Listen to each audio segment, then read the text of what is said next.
finish. Okay, so we have 6 weeks to get you guys done. Every state is different. Some states you got 8 hours to drive, some states 10 hours. But I will say this: Ohio, Florida, other states are increasing how many hours you need because a lot of kids and young adults, 19, 20, 21, are making dumb mistakes when they drive, rear-ending someone, driving, losing control, raise up insurance costs. So Ohio, they're changing the rules. So it could be a year or two, but I predict maybe you guys might have to come back for an additional 6 hours, 8 hours of in class, not in car, but in class, because every 7, 10 years, each state says, listen, we're losing too many young people. So it really depends on you. If you miss a drive or if you get sick or miss a class day, you're going to have to make that up next month. So the driving school is not going to be non-compliant. The state will take their driver's license away. So you have to have 24 hours of class, 6 hours of driving. If you don't finish in a certain time because you're sick or something happens, they're going to freeze your account. It could be 6 months, it could be 8 months, it could be 9 months. But you have to finish driver's ed. If you don't, then the school will offer you a refund back. This is not for everyone. Some kids don't make it through for various reasons: family situations, legal reasons, maybe violation of probation, maybe you get in trouble with the law, you get arrested, maybe your parents are getting divorced and there's a custody battle going on. I'm just giving you some situations that I've seen over the years. So you have to try your best to make your drives and get it done, no matter how hard, no matter how difficult it is. The bottom line is football can wait, dance can wait. Your parents kind of overschedule you. You need to put driver's ed first. But a lot of you won't do that because you're kind of helter-skelter. So most students are done in 6 weeks. You have class done, you have all your drives done, your test is turned into the office. I'm very attention to detail about your drive cards, about your test. I turn the paperwork in, and then it's there. So when you're done driving, we drop off the green card within 7 to 10 days.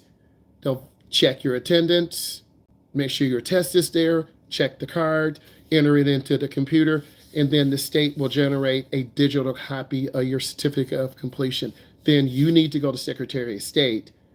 Your parents need to bring a birth certificate. Like, let's pretend that your parents lost your birth certificate. Now you got to go to the Department of Records in downtown or wherever the county building is. And then your parents have to make an appointment. They have to show their driver's license. They have to show their birth certificate. They have to show their social security card, because a lot of people make fraudulent documents. So most of you will be done in 6 weeks. Some you won't. And then you're going to have to repeat a week of class. How do we get smoother in braking at lights? Learn to brake earlier. Learn to judge distance. It's like shooting a basketball at half court. Some of you will shoot an air ball. It'll go 20 feet. Some of you will shoot it so hard, you'll go over the rim. But over time, you'll learn to aim. I'm using a basketball. Most of you are teenage age and you understand about a basketball. You've seen a high school gym. You've seen a three-point shot. You've seen a half-court shot. So I'm using something that you know. A lot of you brake too late and you almost hit a car. Some of you brake too early. You're like 5 cars, 8 cars, 10 cars back. It does take practice. So your parents will scream at you. Your instructors won't. We have a brake. Your parents don't. Your parents have 1 or 2 cars. We have a driver's ed car that's kind of disposable. If you crash, you'll fail the course. We'll get another car. We'll put another brake in, put another mirror in. But if you are crashing cars, then you really don't need to be driving, just to be honest. So I gave you an example of how you learn to brake smoother. Have thin sole shoes. Caden, you good, man? You know, I see your video lights flashing. I just want to make sure. I would hate to remove a kid who's on a video game. Hey, let me tell a story about a kid on a video game. So let's pretend, you know, Caden is playing and he's like, okay, bro, you know, looks like a video game, sounds like a video game. We see lights flashing. Caden is probably going to be removed. So Caden, I'm just giving you a tip. I don't want to see any more lights. I will remove a kid like that. So, Caden, it's on tape. So consider yourself warned. Got you, Caden. So I don't want to see it anymore. You're going to be removed. There's always a reason why. Some of you are here for a makeup. You got kicked out. You didn't do your job. So there's always a reason why. Now, one pure reason, one kid was with his grandpa on a lake fishing, and he couldn't go on Zoom because he couldn't get a signal. But the rest of you, you have whatever excuse you have to be here. So I've already talked to Caden. I'm not going to worry about that. If I see flashing lights again, you'll be removed. Okay, I'm going to go to the next question. What do I do if I'm trying to get on the freeway and other people won't let me? Well, what you need to do is learn how to merge. You've got to get on that ramp, push the gas pedal to the floor, and get up to about 55 or 60. Most beginning drivers, you're scared to push the gas pedal. And when you're scared to push the gas pedal, you're going to panic and lift your foot. And when you lift your foot, you go slower. They're doing 60. They're doing 70. They're doing 80. They're doing 90. They're doing 100. Slow moving traffic stays to the right. When you're going down a ramp, I should see you look over your shoulder to see if there's a gap. But you guys are scared. You won't do that. You won't even look in your rear mirror. So really, you're going down the ramp blind. It's like walking in the hallway and you go over to the left side and you cut off someone behind you, and then they push you, and now you get beat up. And then your friends post it on Instagram. So I'm giving you an example. So in school, you got to look. I don't want to cut over anyone, step on anyone's shoe, because, your teenage peers really get angry over random stuff. Like you post an inappropriate picture. You say something about their mom, and people are ready to knock you out. Same thing when you drive. If you cut off someone intentionally, unintentionally, they're ready to fight you. It's road rage. So I think a lot of you have seen that. So let's keep moving. You have to get out smoothly. And if you have good speed, you'll be able to get out in front of traffic or behind traffic. What are some common mistakes made in driving in bad weather? You go too fast. You don't realize it's cold. All of your learning in the summer. You don't know about winter driving. You don't know about cleaning off your car. You don't know about filling your car up when it's at a fourth of a tank. You don't know about letting your car warm up. So you guys are going to wake up just like it's in the summer. School's going to start in September. You can get up 10 minutes, throw on a hoodie, throw on some old dirty jeans, and you good for the day. But in the wintertime, you got to scrape off ice off your car. You've got to let your car warm up. Your car's going to be cold. You can't just get in the car. You got to let the defroster. So you guys will have a rude surprise.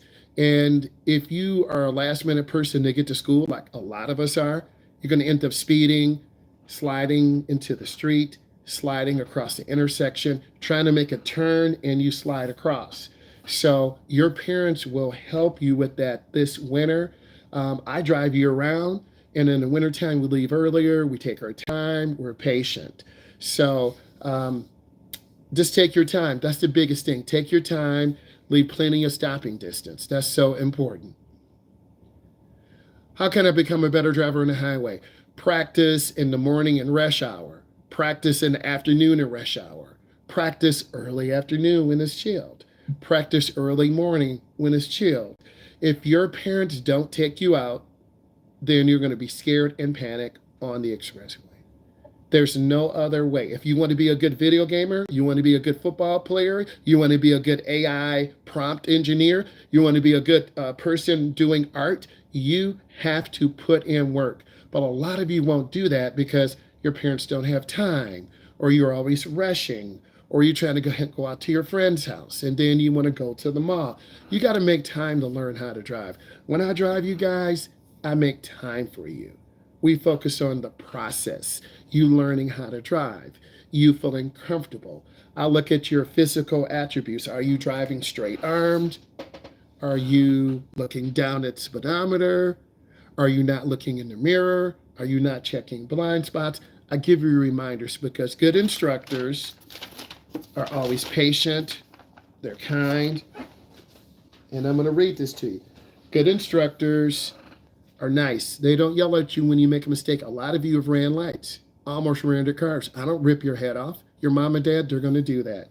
I make conversation with you. Tell me about your school. What grade are you in? What job do you have? right? What does your dad and mom do for a living? Because I'm a social person. I want to get to know you. I'm considerate. Okay. I share classroom stories. And I'm a fun teacher. I enjoy this because I love working with people, getting you ready for the future. Is it hard work? Yes. Is it scary? Yes. When are you able to drive alone without a parent? When you're about 16 and a half or about 17. It depends on your birth date. It depends on your hours. 16 and a half or 17. That's a general answer. Each of you had different birth dates.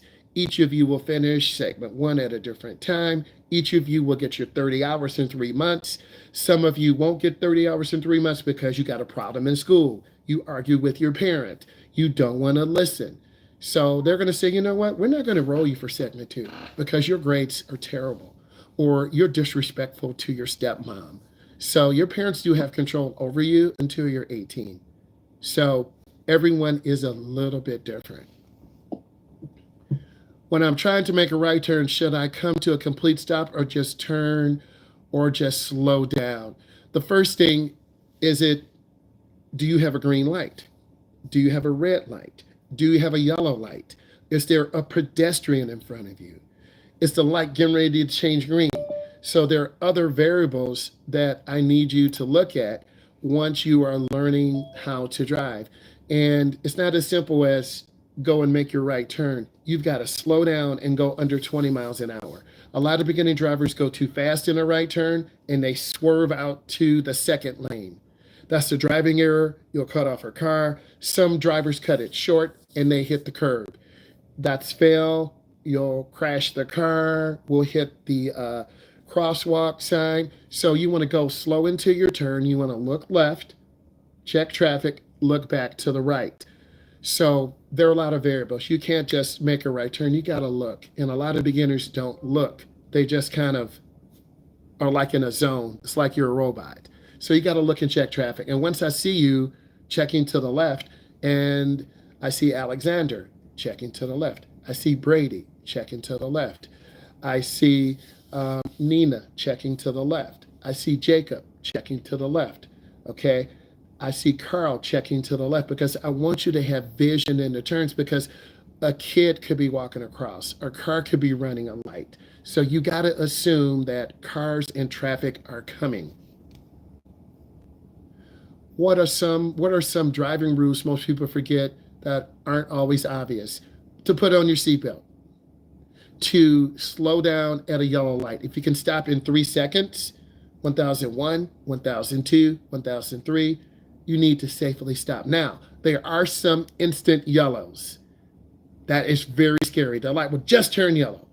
And if we don't want to slam brakes and lose control of the car, we don't want to slam brakes because we can get rear-ended. And here's what happens to all of you as beginners. You go 10 under the limit. You go 12 under the limit. That puts us in danger. And from my experience, if you go 10 under the limit, cars making left turns, they're going to turn right in front of us because we're the last car in the pack of cars. Or that young driver who's not sure, they're going to turn in front of us. Or that older driver, no cap on older drivers, they're going to turn in front of us. So from my experience, I need you to drive at the speed limit. Yes, some instructors to say, I need you to drive 10 under the limit and I don't care. I'm not that type of instructor. I want you to drive at the speed limit. Most lights in the area have timers. They are computer controlled. They measure the traffic in 4 or 5 different areas to stay green, to push traffic through. So that's what I see. So putting on seatbelt, not recognizing yellow and red lights, not looking right before you make a right turn and almost hitting a pedestrian, not checking your blind spot. Those are just a few. And I'm just going to sprinkle you with 3 or 4 things to help you, and we keep it going. I like the questions. What is the safest way to practice parallel parking? You get some trash cans in front of your house once you get your permit, and you practice in front of your house. You practice so you can efficiently parallel park within about 5 turns of the steering wheel. You line your car up, you put it in reverse, you turn your wheel all the way to the right. You back in at a 45. When you're halfway past the car, you turn back to the left. For most of you, around the 3rd parallel park, because we practice, you understand it. But if you don't practice when you're done with me, you're going to forget. You're 15 and a half, you don't parallel park. You're 15.8, you don't parallel park. You're 16.1, you almost got your 50 hours. Now you got your 50 hours, you're 16, but you panic because one of your friends failed parallel park. So you always want to practice, okay? You've got to practice. So trash cans in front of the house, you can practice, line your car up. And if you really want to be a good driver, you got to practice. I like the question. What should I do if someone is tailgating? Okay, you want to maintain speed. You never want to slam brakes because you can get a ticket. They can too. If you maintain speed, the tailgater will eventually change lanes to the left or right. And a lot of you as beginning drivers, because you drive slower, we're tailgated. People are in a hurry. Soccer moms, bus drivers, semi-truck drivers, mom and dad in car, young drivers. They're tailgating because they're moving really fast. So you want to adjust your speed, maintain speed, and if you can get over to the right, you get over. If you can't, you just maintain speed. Real talk. I like the question. Let's keep going. What do you think is the hardest part of driving? Just feeling comfortable. Learning what your mom wants. Learning what your dad wants. Having your mom and dad in the car. It's weird, it's scary. Your dad's watching you, your mom is telling you what to do. Whoever's in the front is the co-pilot. Your brother, sister's in the back. You're going to kill me, right? No, mom and dad, can you tell him to stop? So feeling comfortable, getting used to the bigger car, getting used to the smaller car, learning how to drive when it's dark, learning how to drive early in the morning when it's dark, learning how to drive during rush hour. 2 to 5 is the most dangerous time because you got young drivers, speed, you got the football players. They're going to go to get a couple pizzas because the game is at 7:30 tonight. You got your teachers leaving. You got the young kids at the elementary, the soccer moms and soccer dads are picking up junior. So I think just feeling comfortable and reviewing your driving protocol, putting on your seatbelt, checking your blind spot, maybe waiting for the high school parking lot to clear because guys are going to speed out. Girls are going to speed out. If you don't believe me, go to your high school parking lot. There are burn out marks all around the parking lot. That's your friends doing donuts. Not the donuts you eat, but spinning around. That's girls doing donuts. That's boys drifting. They do it all the time. You guys aren't stupid. You know your friends are there tearing up their cars or tearing up mom and dad's car. So just feeling comfortable.